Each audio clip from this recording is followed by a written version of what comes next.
Esse daqui é um dos problemas estruturais do governo dos Estados Unidos, que é a dívida americana, tá? A dívida do governo federal. Nunca antes na história o governo federal esteve tão endividado quanto ele está hoje. Principalmente se a gente contar que os Estados Unidos não está em guerra direta com nenhum país do mundo. Óbvio, ele financia a guerra na Ucrânia, financia vários aliados ao redor do mundo, financia Israel também, por exemplo, mas ele não está em guerra direta. Existem duas formas de a gente medir o tamanho da dívida dos Estados Unidos, que é com relação ao PIB americano. Tem como a gente pegar a dívida na mão do público, né, que aí contabiliza os cidadãos americanos, os países ao redor do mundo, né, a China, por exemplo, tem títulos da dívida do governo americano, o Japão tem esse título da dívida, a dívida nas mãos do Fed também entra nessa contabilização, tudo que é aquilo que está em poder do público, tá? E você compara isso com o PIB.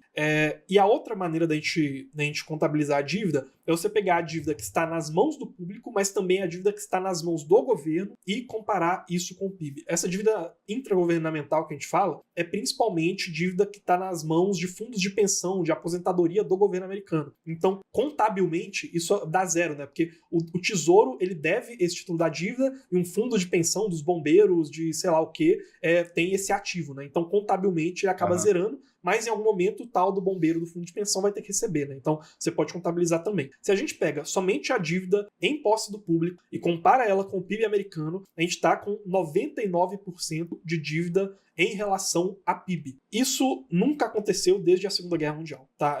E provavelmente no ano que vem já vai ultrapassar mais ou menos os 100%, que era o valor da Segunda Guerra. E se a gente for contabilizar tanto a dívida em posse do público quanto essa dívida intragovernamental, aí a gente tem 124% de dívida em comparação ao PIB, e aí já ultrapassou os níveis da Segunda Guerra, porque essa área de Seguridade Social cresceu da Segunda Guerra para cá, então já ultrapassou por muito os níveis máximos, e com detalhe que a gente não tá na guerra, né? Não estamos na Segunda Guerra Mundial. Então, é uma dívida muito grande. Tanto Trump quanto Kamala Harris não tem capacidade e nem intenção de diminuir essa dívida. É uma questão que o Ray Dalio comenta, de que normalmente em ciclos de ordem monetária você tem policymakers, né? Ou seja, os guardiões da política pública, que tomam decisões erradas porque nenhum deles é dono de todo o ciclo monetário, que é um ciclo de 50, 100 anos, entendeu? O cara vai ficar ali durante 4 anos, 8 anos, mesmo que ele fosse um monarca, vai ficar ali durante 20 anos. Ele não tem o controle de todo o ciclo de uma ordem monetária que vai durar 50, 100 anos. E você acha que ele puxa o problema pro próximo? Ele às vezes ele não tem nem a visão, e é aquele negócio de teoria dos jogos, né, que a gente tava conversando. Pra ele, faz sentido que ele aposte no melhor que é pra aquele momento. Por mais que, talvez, se ele fosse olhar numa perspectiva de 50 anos, fosse melhor uma austeridade, né, possivelmente.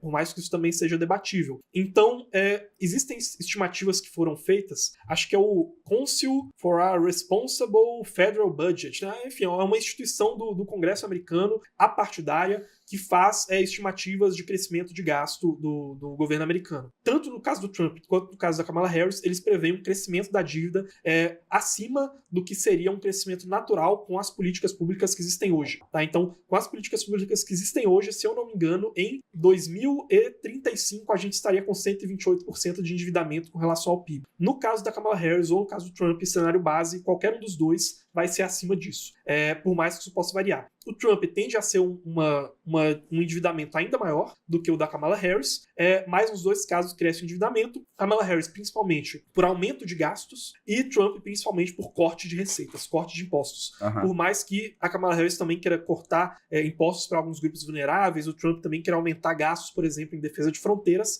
mas simplificando, é majoritariamente aumento de gastos de um lado, corte de receita do outro. Os dois tendem a aumentar a dívida do governo americano e isso tende a ser um problema que vai continuar se arrastando. Exatamente. Cara, uma pergunta assim de completo leigo. Qual que é o efeito prático de você ter uma dívida tão grande e ela aumentando exponencialmente? Assim, quando a gente fala de uma pessoa física, ela vai entrar no Serasa, não vai conseguir, sei lá, financiar um apartamento ou pode ter bens executados e tudo mais. Qual que é o efeito disso para um país, né? O efeito prático que você teria, por exemplo, em um país estar muito endividado como os Estados Unidos? E como que a gente pode tentar, pelo menos, proteger para algum tipo de efeito que isso possa gerar? Porque assim, os Estados Unidos é muito grande. Você vai colocar os Estados Unidos no Serasa, vai executar o quê? Qual que é o efeito prático, entendeu? Boa. Em circunstâncias comuns, um país ele teria algumas saídas nesse caso, tá?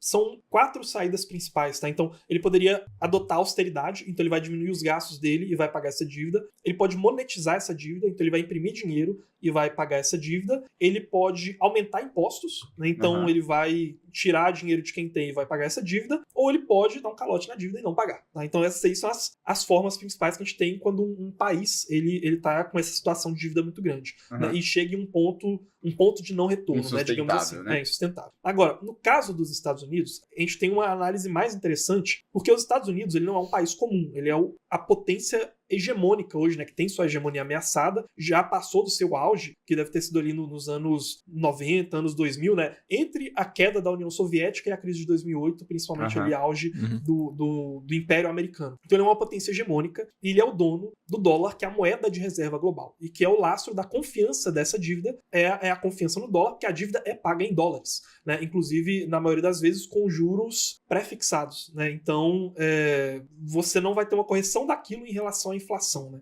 Então, com base nisso, a gente pode ter dilemas que vão aparecer que podem afetar o mundo inteiro caso os Estados Unidos veja a sua hegemonia ameaçada. Arquetipicamente, historicamente, quando que uma potência ela acaba caindo e abre espaço para outra surgir? Quando você tem uma situação de gastos militares e sociais muito elevados, porque você está gastando para manter as fronteiras do seu império, a sua segurança, e está gastando internamente com benefícios sociais para a população, então gastos muito elevados, uma situação financeira que seja deteriorada, né? Então você tem, cara, tá rolando dívida atrás de dívida, e você tem terceiro, um cara que tá em segundo lugar querendo roubar o seu lugar, né? Então, Inglaterra, por exemplo, você teve gastos muito elevados, o marco disso foi Primeira e Segunda Guerra Mundial, a gente teve uma situação financeira que foi ficando cada vez mais deplorável, vários países tinham reservas em libras, começavam a trocar isso por ouro, por dólar, etc, e a gente tinha os Estados Unidos pronto para assumir o segundo lugar, né? A Alemanha tentou, não conseguiu, então foi os Estados Unidos.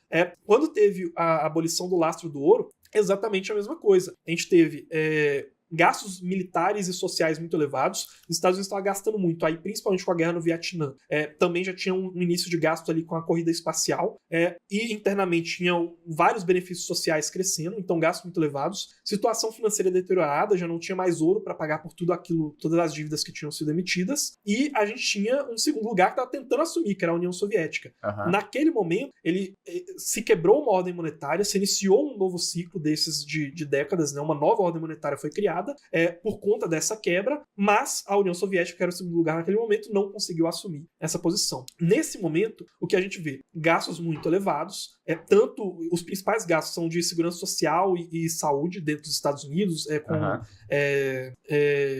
aposentadorias também, né, esse tipo de coisa, e a gente tem gastos militares também muito grandes. E um gasto de serviço de rolagem dessa dívida que recentemente ultrapassou os gastos militares, né? Então o serviço da dívida também está crescendo muito.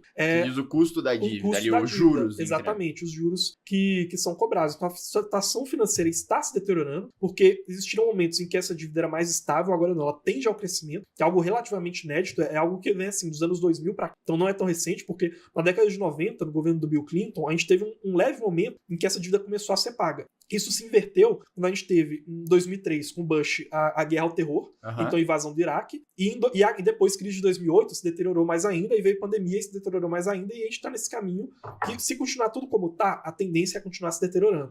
E a gente tem uma nova União Soviética, que é a China, entendeu? Que tende a assumir esse lugar. Então, a grande questão é que essa dívida continuar crescendo tende a criar um problema estrutural cada vez maior para os Estados Unidos.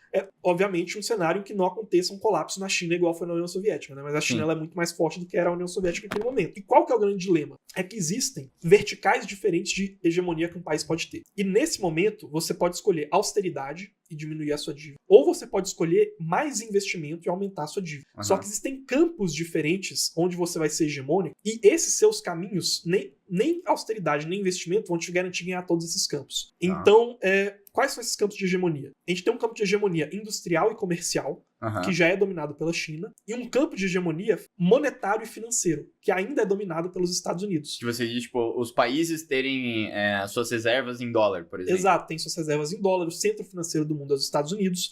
Por exemplo, Nova York se tornou um centro comercial antes do dólar ser a moeda de reserva global. O número, se não me engano, em 1913, dos 20 maiores bancos do mundo, a gente tinha 9, 10 que estavam em Londres e 2 que estavam em Nova York. Só que em 1913, o PIB dos Estados Unidos já tinha ultrapassado da Inglaterra e a gente já tinha o output industrial dos Estados Unidos ultrapassado o output industrial da Inglaterra. Ou seja, os Estados Unidos primeiro se tornam uma potência industrial e comercial para depois se tornar uma potência financeira. Londres teve um lag. Londres continuou sendo centro financeiro. Até a década de 60, 1/3 das negociações comerciais globais eram feitas em libras.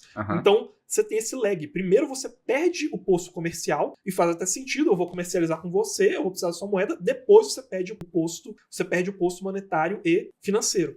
Então os Estados Unidos ele já perdeu o posto industrial e comercial, mas ele retém o posto monetário e financeiro. Existe, inclusive, batalhas tecnológicas que aí divide, né? Uma parte a China venceu, outra parte os Estados Unidos ainda domina. E aí, se ele vai para um caminho de austeridade, ele mantém a confiança no dólar, mantém a sua estabilidade financeira, o seu posto de líder monetário global. Mas ele perde cada vez mais a força comercial e industrial, porque ele precisa investir em fábrica, ele precisa investir na política industrial, em tecnologia. A China está fazendo isso investindo com o investimento do governo chinês, do Partido Comunista Chinês, já dominou a indústria de carros elétricos, já dominou a indústria de painéis solares, já dominou várias indústrias, né? Hoje é de semicondutores, é onde tem a maior batalha, então os Estados Unidos continua dominando. Baterias também, a China já dominou. Hoje, o país com o maior número de projetos para construção de usinas nucleares também é a China. Estão avançando, já pousaram na Lua, por exemplo, também, com sondas espaciais. Então, assim, a grande questão dos Estados Unidos é essa. Se eu vou para austeridade, eu tento manter a minha hegemonia financeira. Mas se eu vou para austeridade e sacrifico o investimento, eu vou aos poucos perdendo a minha hegemonia industrial e comercial. Só que se eu ficar parado e for só para austeridade, pode ser que uma hora o comércio dele seja tão maior que o meu que naturalmente eles tomam o posto financeiro também. Porque se eu precisar comercializar comigo, você vai precisar da minha moeda. Então é uma sinuca de bico e assim,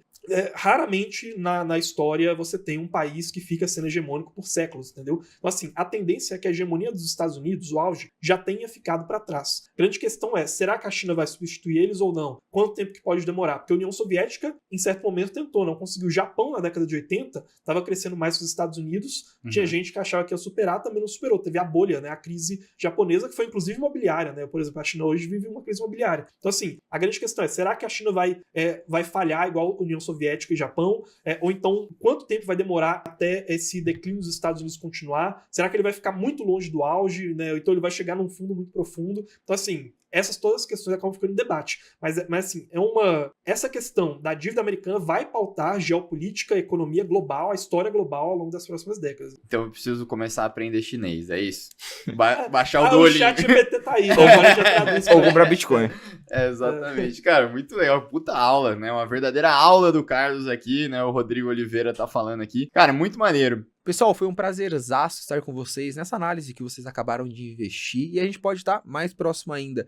Eu criei um canal no WhatsApp em que todos os dias eu mando uma análise sobre o que está acontecendo dentro do mercado cripto, as criptos que eu estou investindo e os principais insights do meu time em relação a esse mercado. Se você quiser acessar meu grupo no WhatsApp, ele é 100% gratuito e o link está aqui na descrição.